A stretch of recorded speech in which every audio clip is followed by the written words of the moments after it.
여러분, 안도현 시인이 쓴 너에게 묻는다라는 시가 있습니다. 유명하죠? 같이 읽어볼까요? 시작. 연탄재 함부로 차지 마라. 너는 누구에게 한 번이라도 뜨거운 사람이었느냐. 예. 이 시가 많은 사람들에게 사랑을 받는 이유 중 하나는 아무도 주목하지 않는 쓸모가 다한 연탄재 속에서 자기의 삶을 누군가를 위해 숭고하게 다 태워버린 이들의 가치를 떠올리게 하기 때문입니다. 사도 바울이 다메섹으로 가던 길에서 예수님을 처음 만났을 때 그는 불타는 연탄이었어요. 그래서 이것이 보면 사도 바울의 고백인데요. 내가 달려갈 길과 주 예수께 받은 사명, 곧 하나님의 은혜의 복음을 증언하는 일을 마치려 하면은 나의 생명조차 조금 더 귀한 것으로 여기지 아니하노라. 이것이 그의 사명 선언문이에요. 근데 그의 졸업 연설문이 오늘 본문에 등장합니다. 4장 7, 8절인데요. 나는 선한 싸움을 싸우고 나의 달려갈 길을 마치고 믿음을 지켰으니 이제 후로는 나를 위하여 의의 면류관이 예비되었으므로 주 곧 의로우신 재판장이 그날에 내게 주실 것이며 내게만 아니라 주의 나타나심을 사모하는 모든 자에게도니라. 이 두 가지 본문은 짝을 이루고 있어요. 그는 연탄으로 시작해서 다 태워버린 연탄재가 되었습니다. 여러분은 지금 나의 생명조차 조금 더 귀한 것으로 여기지 않고 싶은 무엇이 있습니까? 여러분의 인생의 마지막에 이와 같은 고백으로 마치게 될 것 같습니까? 나는 선한 싸움을 다 싸웠고 나의 달려갈 길을 모두 마쳤고 이제 후로는 나를 위해서 하나님께서 면류관을 예비하고 계십니다. 그렇게 말할 수 있는 인생은 정말 복된 인생이죠. 저는 바울이 부럽습니다. 그렇게 자기 자신을 다 태우고 싶은 무언가가 있는 게 부럽고 흐리멍텅한 삶이 아니라 초점이 있는 삶, 가장 영광스러운 것을 향해 달려간 삶, 나의 인생을 아낌없이 하나님을 위해 다 사용했다. 나는 이제 결승선에 선다 라고 말하는 그런 사람이 정말 부럽습니다. 지난 월요일부터 수요일까지 가평 우리마을에 잠시 머물렀는데요. 여름 수련회 말씀을 준비하다가 잠시 그런 생각을 했습니다. 왜 인생이 아픔이 많아질 때 서글픈 감정이 들잖아요. 신체가 하나씩 망가질 때 서글픈 감정이 들고 내가 사랑하던 이들을 떠나보낼 때 서글픈 감정이 드는데 그러면서 생명을 다하는 거, 뭔가 낡아지는 거, 그런 것에 서글픔을 느끼는 마음을 느끼면서 우리가 어릴 때는 하나님을 안 찾게 되는 이유가 모든 것이 이만하면 충만하다, 충분하다라는 느낌이 들기 때문인 것 같아요. 사람도 나의 젊음의 시간도 오래 남아있을 것 같아서 그러는 것 같아요. 저도 보니까 그래요. 나이가 좀 들고 가족도 많이 늙어가고 계시고 저희 아버지가 80이 넘으셨거든요. 네, 제 몸도 조금씩 조금씩 여기저기가 삐그덕거리고 생명이 다해가는 것을 보면서 그 사랑했던 이들을 몇 번 보내고 나니까 서글픔이 느껴지는 거예요. 근데 문득 창밖에 펼쳐진 자연을 보면서 그런 생각을 했습니다.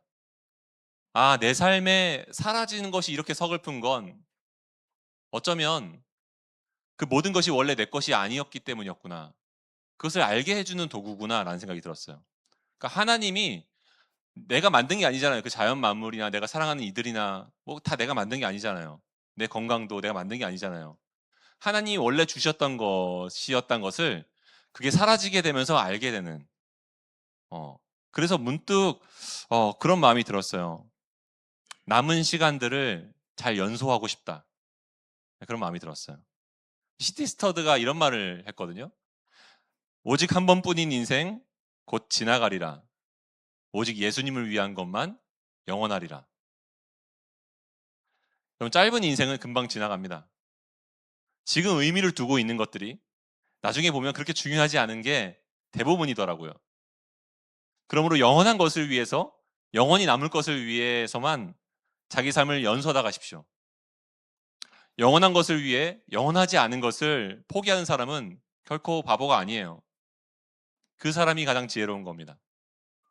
지혜로운 저와 여러분 되시기를 축복합니다. 근데 솔직히 이런 말 들으면 어떤 경우에는 가슴이 뛰기보다는 숨이 턱 막히는 분들도 있을 것 같아요. 여러분 중에는 마음속에서 이렇게 말하는 분도 있을 것 같습니다. 근데 저는 그렇게 못 사는데요. 저는 그렇게 살 힘이 없는데요. 맞아요, 여러분. 정직하게 보면요. 우리가 정말 바울처럼 살 수 있을까? 그게 가능하기는 할까? 매번 무너지고 초점이 흐려지는 우리의 삶을 보면요. 이 선한 싸움이 정말 가능하기는 할까? 이런 마음이 드는 게 사실이에요. 그러면 우리가 오해하지 말아야 될 것은 생명을 다 태운다는 것이 처음부터 끝까지 계속해서 불타는 뜨거운 그것을 말하는 게 아니에요. 연탄도 불이 붙는 데 걸리는 시간이 있습니다. 뜨거울 때도 있고 서서히 식는 시간도 되게 오래 걸려요. 예. 작은 불도 오래 갑니다. 여러분 평범하고 지루한 일상의 트랙 위에서 포기하지 않고 하루하루를 버텨내는 그 인내의 시간이야말로 우리 자신을 하나님께 가장 뜨겁게 태워드리는 선한 싸움이라는 겁니다. 제가 본문을 보면서 관찰한 첫 번째 진실이 이건데요. 선한 싸움은 한 번에 끝까지 태우는 것이 아니라 평생 트랙 위에 머무는 거예요. 평생 트랙 위에 머무는 겁니다. 여러분 우리도 그렇게 살고 싶죠? 자기 생명조차 아끼지 않고 다 태우는 인생, 결승선에서 하얗게 다 태웠다 라고 말할 수 있는 한마디로 요약되는 인생. 근데 저도 강단을 내려가 월요일에 서잖아요. 월요일이 되면 무너집니다. 자주 무너져요. 게으름에 무너지고 두려움에 무너지고 다짐했던 게 무너지고 그런 수많은 다짐의 실패를 겪다 보면요. 어떤 마음이 듭니까? 나는 못해. 난 저렇게 못 살아. 나는 안 되는 것 같아. 이런 마음이 든단 말이에요, 사실. 예. 여러분, 우리처럼 일관성이 없고 무너지기를 잘하는 우리에게 이 고백은 따라올 수 없는 이야기를 하고 있는 걸까요? 성경이 따라올 수 없는 이야기를 하고 있는 걸까요? 여러분, 성경 속 인물들의 이야기는요, 우리와 다른 사람들의 이야기가 아니라 우리와 같은 사람들의 이야기예요. 7절에 나오는 한 단어를 보십시오. 선한 싸움이라는 단어예요. 선한 싸움. 여기서 선한 싸움이라는 헬라어가요. 아곤, 헬라어 아곤이라고 해서 영어로 그 에거니라는 단어가 여기서 나왔습니다. 그러니까 아곤은 대단한 싸움을 말하는 게 아니라 마라토너가 결승선에 달릴 때 어때요? 겨우겨우 달리고 있죠. 네. 그만할까? 가능할까?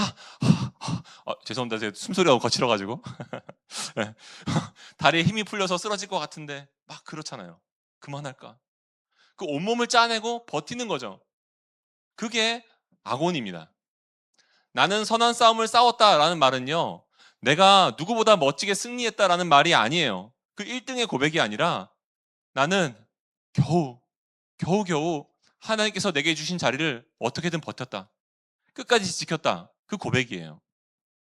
저는 이 말씀을 새롭게 보게 되면서 바울의 위대함은 대단한 일을 해서가 아니라 부르신 자리를 도망치지 않고 버텨낸 것에 있다는 것을 알게 되었어요. 제 이야기를 잠깐 하겠습니다. 개인적인 가족의 얘기인데 어릴 적 저희 집은 되게 가난했어요. 아버지는 사업에 실패했고요. 때로 아버지는 그 답답함 때문에 가족에게 불같이 화를 내시는 불똥이 가정에 튀는 일들을 많이 겪었어요. 그런 아버지를 보다 보니까 어릴 때 제 마음에는 그 마음이 있었습니다. 아빠가 차라리 나가서 사셨으면 좋겠다. 그 마음이 있었어요. 실제 너무 힘드실 때는 우리 아버지가 그런 말을 하신 적도 있거든요. 그래, 아빠가 집을 나갈게! 이런 말을 하신 적도 있어요. 그때 제가 이제 기대를 했는데 아빠가 안 나가시는 거예요. 분명히 가신다고 했는데. 물론 안 나가시기를 잘하신 것 같아요. 예, 저는 지금도 저희 아버지를, 지금은 아버지를 정말 매우 좋아합니다. 아버지가 제가 그 이후로, 실패하신 이후로 신학교를 가셨습니다. 목회를 하시면서, 근데 목회도 성적표가 좋지 않으셨어요. 예, 그런데도 아버지는 하나님을 끝까지 붙드셨고, 하나님을 원망하시는 걸 제가 본 적이 없어요. 저희 아버지는 교회가 문을 닫던 순간에도 본인이 목사라고 하시는 그 부름 받다는 것에 감사하셨고, 평생 그 호칭을 영광스럽게 생각하셨습니다. 나 같은 사람을 하나님 목사로 세우셨다니 너무 감사한 거예요. 우리 아버지가 그 얘기를 하셨어요. 자격이 없는데 써주시는 게 감사하지. 제가 결혼하고 저도 목사의 삶을 살고 있고 어느 날 문득 이런 마음이 들었습니다. 아버지는 그때 어떻게 버티셨을까? 나는 그 아버지의 자리에서 저렇게 못 버틸 텐데. 근데 그 뒤로 제가 아버지를 존경합니다. 언젠가 이렇게 아빠한테 말씀드렸어요. 아버지, 곁에 계셔 주신 것으로 충분합니다. 그 자리를 지켜주신 것으로 감사합니다. 저한테 아빠가 있는 게 감사하고 저희 엄마한테 남편이 있는 게 감사해요. 여러분, 화려한 성적표는 없지만 하나님 앞에서 자기 자리를 끝까지 지키는 거, 그것이 제 아버지가 싸우신 싸움이요. 위대한 설교자 스펄전이 남긴 한 문장이 있는데요. 달팽이는 인내로 방주까지 왔다예요. 달팽이는 인내로 방주까지 왔다. 여러분, 노아의 홍수 때 생각해 보죠. 사자도 독수리도 들어간 그 방주에, 그거 아십니까? 가장 느린 달팽이도 도착했어요. 그래서 우리가 지금 달팽이를 보고 있는 거예요. 두 가지 이유가 있습니다. 달팽이가 끝까지 포기하지 않고 인내했기 때문이고요.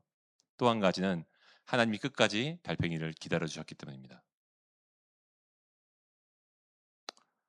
사랑하는 청년 여러분, 인생의 도착점은요, 세상의 화려한 성공이 아니라 구원의 방주가 되시는 하나님입니다.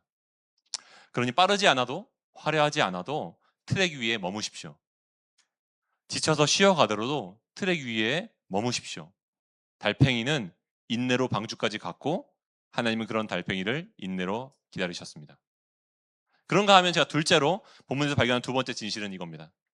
선한 싸움은 고통을 면제해 주진 않지만 같은 고통 속에서 다르게 보는 것이다. 혹시 이런 기대를 품어보신 적 있습니까? 예수를 제대로 믿으면 삶이 좀 풀리지 않을까? 기도를 열심히 하면 삶이 좀 풀리지 않을까? 그래도 마음이 좀 늘 평안하고 문제도 술술 풀리고 적어도 예수 안 믿는 사람보다 낫지 않을까? 제가 어릴 때는 그런 얘기 많았거든요. 길거리 가다 보면요, 아주머니들이 얘기했습니다. 예수 믿어야 복 받아. 아유, 네가 예수 안 믿어서 그래. 그거 좀 기분 나쁜데.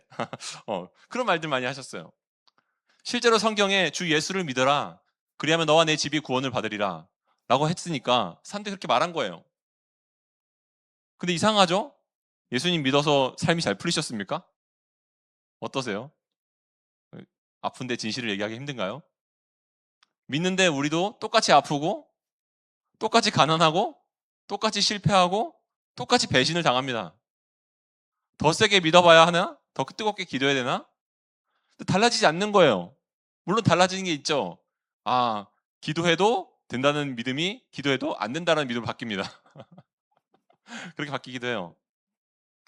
아무튼 SNS를 통해서 인스타를 보다 보면요, 남들의 인스타를 보면 내 삶이 얼마나 초라한지.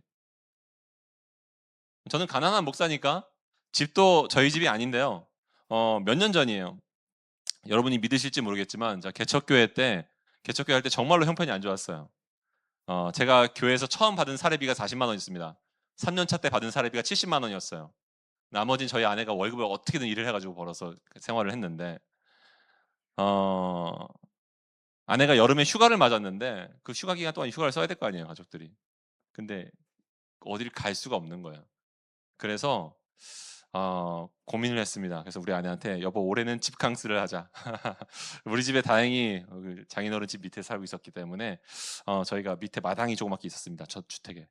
그 마당에다가 애들이 물놀이 안 하면 좀 서운하니까 조그만 풀장을 만들어 놓고 우리 같이 거기서 놀자, 우산 쓰고.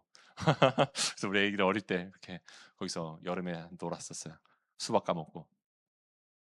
근데 그러다가 이제 SNS를 우연히 인스타를 켰는데 막 옛날에 교회 알던 동생들 막 부부들이 막 어디 해외 놀러 가 있고 막 호텔에 가 있고 이런 거예요. 보는데 좀 비참한 거야. 내가 너무 나 지금 뭐 하고 있나, 이게 지금 집에서 집캉스나 하고 있고 호캉스도 아니고 그런 마음이 드는 거죠. 근데 또 놀다 보니까 재밌는 거예요. 감사한 마음이 들었습니다. 우리 가족이 무엇보다 감사했던 건 우리 아내가 이런 가운데도 감사를 찾는 사람들이어서 너무 감사한 거예요. 어. 얹혀 사는데도 마당이 있는 게 감사하더라고요. 물놀이를 할 수 있잖아요. 여러분, 기독교 신앙이 고통을 면제해 주지는 않지만 같은 고통 속에서 다른 것을 보게 합니다. 어떤 분들은 솔직히 물을 거예요. 믿음이 무슨 소용입니까? 현실이 안 바뀌면 아무 소용이 없는 거 아닙니까? 제가 보니까요, 때로 하나님이 정말 일하기도 하세요. 정말로 기적처럼 기도의 응답을 경험한 일이 저희 부모님 세대부터, 저희 부모님 가정, 원가정부터 많이 있었습니다. 저도 있었고요. 여러분, 그리고요, 하나님의 영적 더듬이가 발달하니까요, 작은 일상 속에서도 하나님이 일하신 흔적들을 봅니다. 평소라면 그냥 지나칠 것을 발견하게 됩니다. 더듬이가 있는 거예요. 그렇지만 하나님이 일하시는 것을 못 볼 때도 솔직히 많아요. 어쩜 이러시나? 그런 날도 많은데요. 그게 우리들만 그런 게 아니라 성경 속에 있는 사도 바울도 그런 일을 겪었다는 겁니다. 이 본문의 바울을 보십시오. 내가 선한 싸움을 싸웠다. 다 싸웠다라고 고백한 이 위대한 사도 바울의 마지막이 뭡니까? 다음 주에 나누겠지만요. 오늘 본문의 바로 뒤를 보면요. 하나님이 참 너무하세요.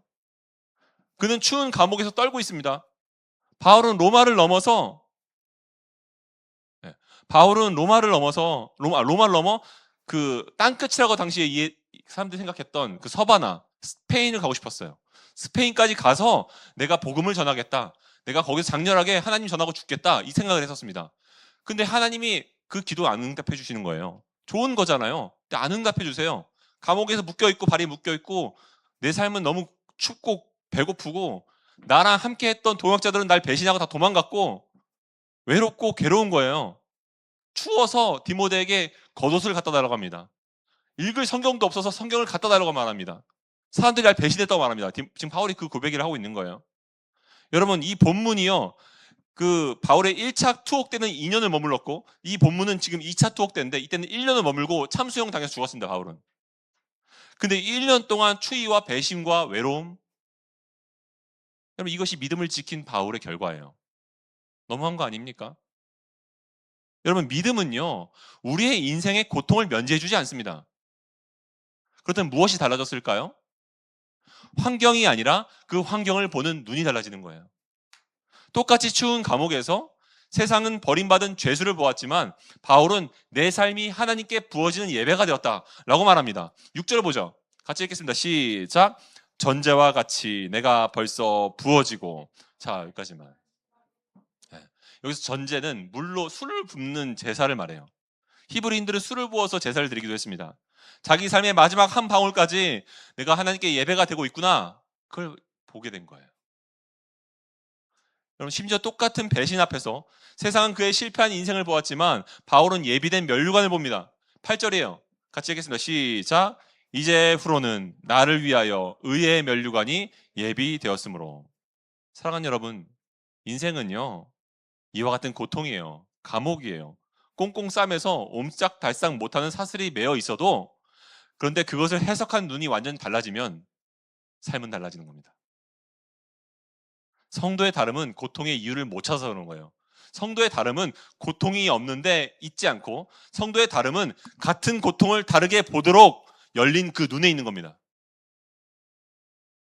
그 눈이 있다면 얼마나 세상을 이길 수 있겠습니까? 신학자 존 스토트가 이런 말을 했어요. 우리는 갈보리라고 불리는 산을 올라가는 법과 그 위치에서 모든 인생의 비극을 조망해보는 법을 배운다. 그러니까 십자가 위에서 내려다볼 수 있는 법을 배운다는 거죠. 십자가가 고난의 문제를 해결해 주진 않지만 고난을 바라보는데 필수 불가결한 관점을 제공해 준다. 그 십자가에서만 해석되는 삶이 있는 거예요. 십자가에서. 바울이 감옥에서 면류관을 볼 수 있었던 것은 그의 삶을 위해 십자가를 지시고 죽으신 예수님이 부활하셨기 때문입니다. 그 십자가 아래서 모든 것을 새롭게 보는 거예요. 그 십자가의 사랑 안에서 드러난 분명한 사실이 뭐예요? 요한복음 3장 16절이에요. 하나님이 세상을 이처럼 사랑하사 독생자를 주셨으니 이는 그를 믿는 자마다 멸망치 않고 영생을 얻게 하려 하심이라. 하나님이 나를 이처럼 사랑하신다. 하나님이 내 모든 삶을 책임지신다. 하나님이 나를 대신해서 승리하셨다. 그러므로 나 안 망한다. 이 시간은 힘들지만 그 하나님의 사랑과 승리하는 결말 안에서 다 해석된다. 다 해석이 된다. 그 십자가 안에서 모든 삶을 해석하는 거예요. 사랑하는 청년 여러분, 그러므로 모든 것이 그대로라고 하더라도 분명한 사실 한 가지는 이 고통이 말하는 것이 실제가 아니라 그 너머에 나를 기다리는 분이 계신다는 겁니다. 세상과 똑같은 자리에 서 있으면서도 전혀 다른 사람으로 서 있는 겁니다. 그것이 바로 본문이 말한 믿음을 지켰다는 고백이에요. 선한 싸움은 고통을 거둬가진 않지만 그 고통 한가운데서 끝까지 다른 것을 주목하는 겁니다. 마지막으로 셋째, 선한 싸움의 끝에는 1등을 못한 실패가 아니라 완주한 모두를 위한 상이 기다리고 있습니다. 이제 모든 시간이 다하고 있는 것을 보면서 바울이 말합니다. 바울이 이제 곧 있으면 죽거든요. 이제 후로는 나를 위해서 의의 면류관이 예비되었으므로. 여기서 면류관은 헬라어로 스테파노스, 고대 올림픽에서 그 승리한 선수의 머리에 씌워주는 그 월계관이에요, 월계관. 그런데 올림픽의 월계관은 오직 한 사람만 쓰거든요. 1등한 사람. 그렇다면 이 면류관을 바울이 지금 쓰게 될까요? 바울은 여러분 1등을 못했는데요. 그는 서바나에 가지도 못했습니다. 그는 발이 묶여 있어요. 배신당했고 버림받았습니다. 사람들의 조롱 속에서 그는 영향력을 잃어갔어요. 완주하지 못했습니다. 여러분, 하나님을 위한 꿈을 완성하지 못했어요. 모든 것을 걸었는데 이루지 못한 꿈이 남아 있습니다. 이렇게 평범하게 삶이 마감된다니요. 이렇게 초라하게 마감이 된다니요. 근데 바울은 그런 그를 위해서 의의 면류관이 예비되어 있다고 말합니다. 그뿐 아닙니다. 본문을 끝까지 읽어보십시오. 같이 읽겠습니다. 시작. 이제 후로는 나를 위하여 의의 면류관이 예비되었으므로 주 곧 의로우신 재판장이 그날에 내게 주실 것이며 내게만 아니라 주의 나타나심을 사모하는 모든 자에게도니라. 여기서 모든 것이 뒤집힙니다. 세상의 월계관은 1등을 한 사람에게만 주어지지만, 그래서 나머지 모든 실패자가 되지만, 주님의 면류관은 끝까지 달린 모든 자들에게 주어집니다. 성경을 보면요, 이 진리가 성경 곳곳에 숨어 있는데요. 로마서 맨 끝자락에 재미있는 장면이 있습니다. 바울이 당시에 이제 성경을 기록할 때는 바울이 직접 쓰는 게 아니고, 당시의 기록 문화는 어땠냐면 한 사람이 불러주면 누군가 대필가가 글을 받아 적었어요. 적는 사람이 있었고 말하는 사람이 있었던 거죠. 모두가 글씨를 잘 쓸 수는 없잖아요. 자, 근데 거기서 바울이 한창 마지막 인사를 전하고 있는데 누군가 불쑥 끼어드는 거예요.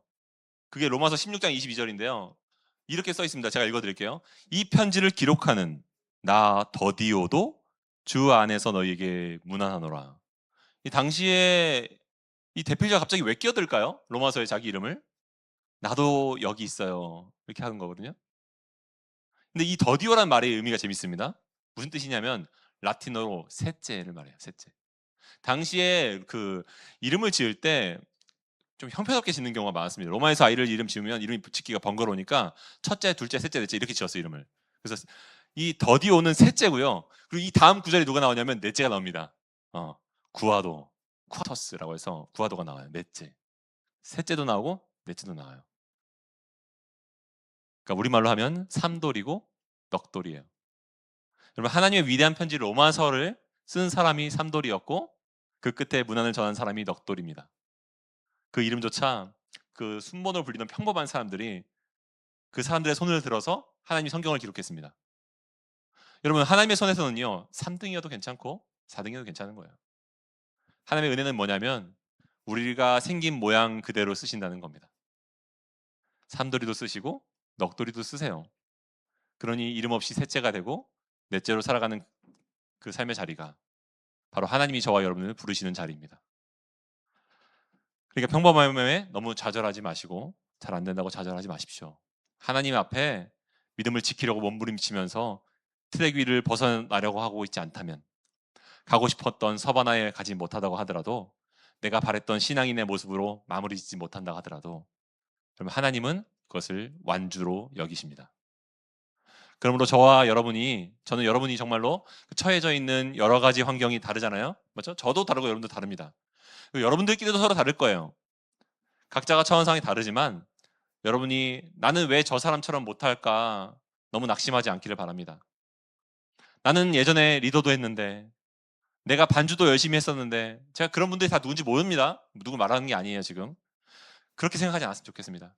왜냐하면 지금 내 모습이 초라해도 부끄러워하지 않으셨으면 좋겠는데, 여러분, 믿음의 트랙 위에서 하나님 보고 이탈하지만 않으신다면, 여러분 조금씩만 나아가신다면 되는 거예요. 아무도 알아주지 않는 평범한 자리에서 묵묵히 하나님이 내게 허락하신 자기 몫을 견뎌낸 여러분에게 기다리는 것은 바울이 받은 것과 동일한 면류관입니다. 바울이 더 큰 걸 받는 게 아니라 동일한 걸 받아요. 결론을 맺기 원합니다. 신앙의 목표는요, 1등이 아니라 완주하는 거예요. 트랙 위에 머무십시오. 힘들지만 거기만 벗어나지 마십시오. 잘 못 달려도 괜찮습니다. 그럼 세상은요, 끊임없이 우리에게 지금 너가 있는 그 직장에서, 너가 있는 그 상황에서 치고 올라가라고 말해요. 치고 올라가라고. 조금 더 노력해서 더 높은 곳에 가야 되는 거 아니냐? 더 많은 연봉을 받아야 되는 거 아니냐? 야, 그래야 너의 30대가 있지. 그래야 너의 40대가 있지. 너 결혼 안 할 거야? 이런 말 한단 말이죠. 그래서 마치 원하는 대학에 못 들어가고 취업 문제와 진급 문제 속에서 조금만 뒤쳐져도 실패한 인생 같은 낙이를 찍습니다. 그러다 보니까 그 숨막히는 경쟁을 하다 보면요, 속도전 내치이고 어느새 삶도 버겁고 신앙마저 놓아버리고 싶은 버거운 짐이 되기도 해요. 그럼 남들의 화려한 성적표를 보십시오. 그리고 내 초라한 현실을 비교해 보십시오. 그러면 이 덩그러니 남겨져 있는 이 트랙 위에서 내가 뭘 하고 있나? 그만 주저앉고 싶을 때가 있어요. 한두 번이 아닙니다. 저도 목사님들끼리 다른 목사님과 저를 비교하기도 하는데요. 열등감 속에. 하지만 여러분, 오늘 바울의 마지막 고백을 기억하십시오. 달리다 엎어져도 괜찮아요. 숨이 차서 못 뛰겠으면 꼴찌로 걸어가도 괜찮습니다. 달팽이 같은 속도여도 아무 상관이 없어요.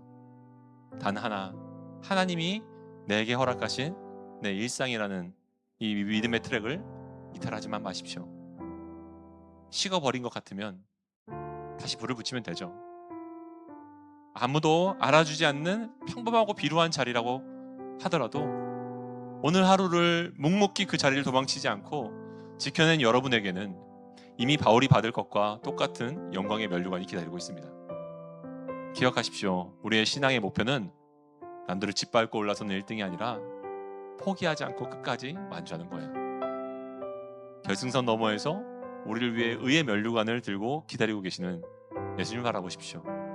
언젠가 우리 삶의 마지막 날에 숨을 헐떡이며 결승선을 통과해 주님 품에 안길 때 우리 모두가 이렇게 고백할 수 있었으면 좋겠습니다. 주님, 제가 비록 1등은 못했지만 포기하지 않았습니다. 저는 선한 싸움을 다 싸웠고 저의 달려갈 길을 마쳤고 끝까지 당신을 향한 믿음을 지켰습니다. 여러분, 이번 한 주도 화려하진 않지만 묵묵한 견딤으로 여러분에게 주어진 그 자리를 완주해내시기를 주님으로 축복합니다. 이 시간 우리 함께 찬양하기 원하는데요, 우리 행복 함께 찬양하기 원합니다.